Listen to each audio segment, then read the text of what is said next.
One of the reasons that we set up the Native Bird Emergency Care Fund is that there is no funding for injured native birds. I mean, unless you're a really rare bird like the kiwi, basically you're screwed.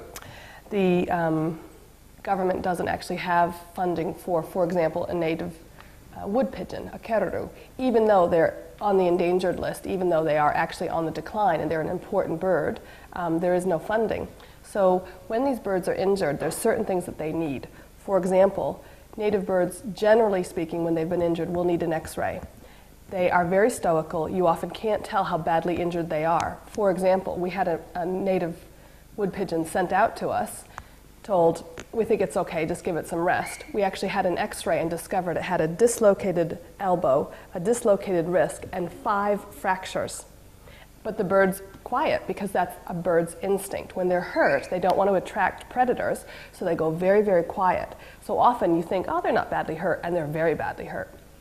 So they need X-rays to determine whether or not they're viable, whether or not we can even help them to survive. The next thing that will take a bird is infection. If they live through the shock, the next thing that takes them is infection, and so they need antibiotics, and they usually need pain medication, and there is no funding for that. So what we're asking the community to do is help by coming to Animal Aid and actually raising some money so that we have a fund so that when a native bird is injured and brought to the vets for care, there is some money to help with that. There is some money for the X-rays, for the antibiotics, for the pain medication. Then they'll come to the sanctuary for rehabilitation and hopefully, eventually, release. One of the things I just wanted to point out, because people just think it's fantastic, is this beautiful logo that was designed by an amazing company called Laughing Hounds Productions. And what they've done is they've taken the New Zealand silver fern and they've redesigned it with all native birds. So you can see that here we have frigate birds and seagulls and herons and wood pigeons and tuis right down to the little kingfisher at the top. And it's just indicative of what an integral part of New Zealand the native bird is and how important it is to New Zealanders. I love this logo. People are amazed. They look at this logo and then they realize that it's made of native birds and they just do a double take and they love it. If they were with their parents, they'd be following their parents around and saying, oh, that's what you eat. Oh, is that what that's for? But these guys don't have this advantage because they've been raised in captivity. So before we can release them, we've got to introduce all these things so that when they are free, they recognize that they know what it is, and that way they'll survive. In the meantime, they get their special tui juice, loaded with all the nutrients that they would be getting.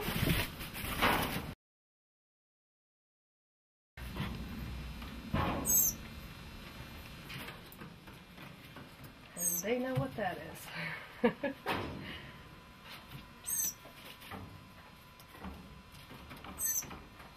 My turn, my turn. Look at that instinct kicking in. Look at that.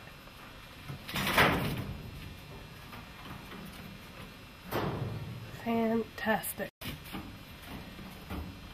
We generally have a rule that we don't release them until we can see the red on their head, because then we know that they're self-feeding, because as they put their head in, they always get some pollen on their forehead.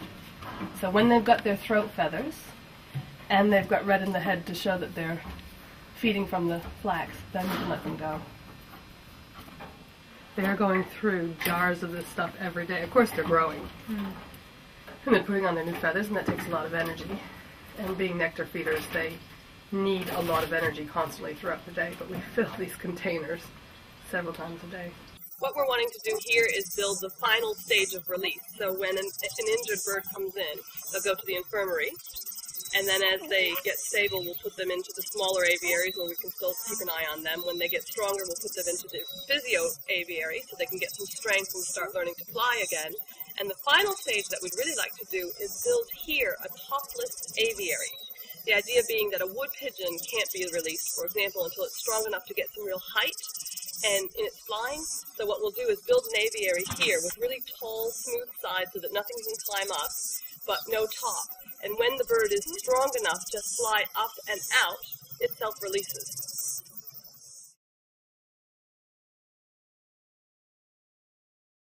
This little guy here came to us when he was just a little puffball baby covered in down. And he's got all of his adult feathers. The last little bit of down on his head is just about to go. So he'll be ready for a soft release very soon. And we've been trying to teach him to find his own food. So he started getting schnitzel cut up into worm-sized pieces and little pieces of fish. Now we've got him onto big whole pieces of fish. And we've been putting down worms and then putting dirt on the worms so that he has to start learning to hunt for himself.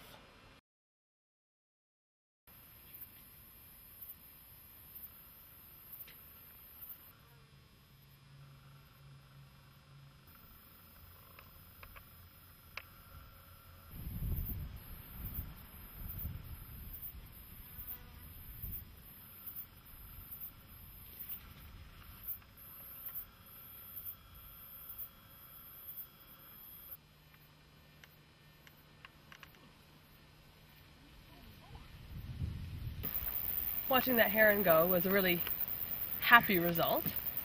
Unfortunately, when you do this kind of work, they're not all such happy endings.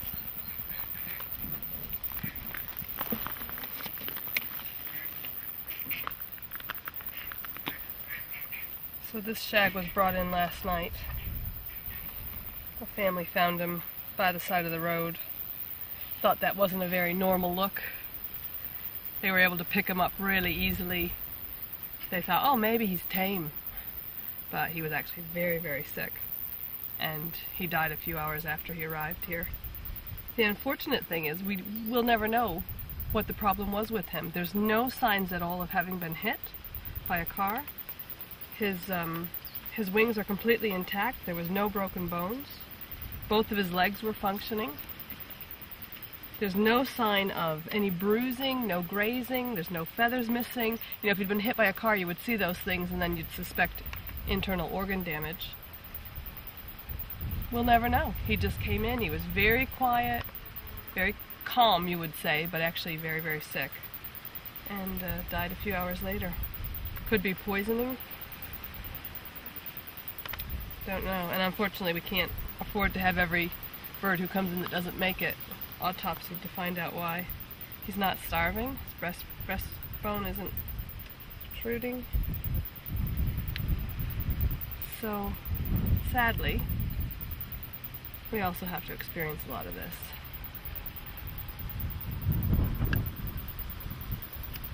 What will you do with him now? Bury him. Everybody gets a decent burial here. With the profile that we're getting with Animal 807, I thought it was important to let people know exactly when to use us appropriately. So if you find a native bird that's been injured, the most important thing is to get it to a veterinarian first. We're not actually veterinarians here, we're wildlife rehabilitators. So the first stage in the process for a bird that's badly injured is actually to take it to the vet.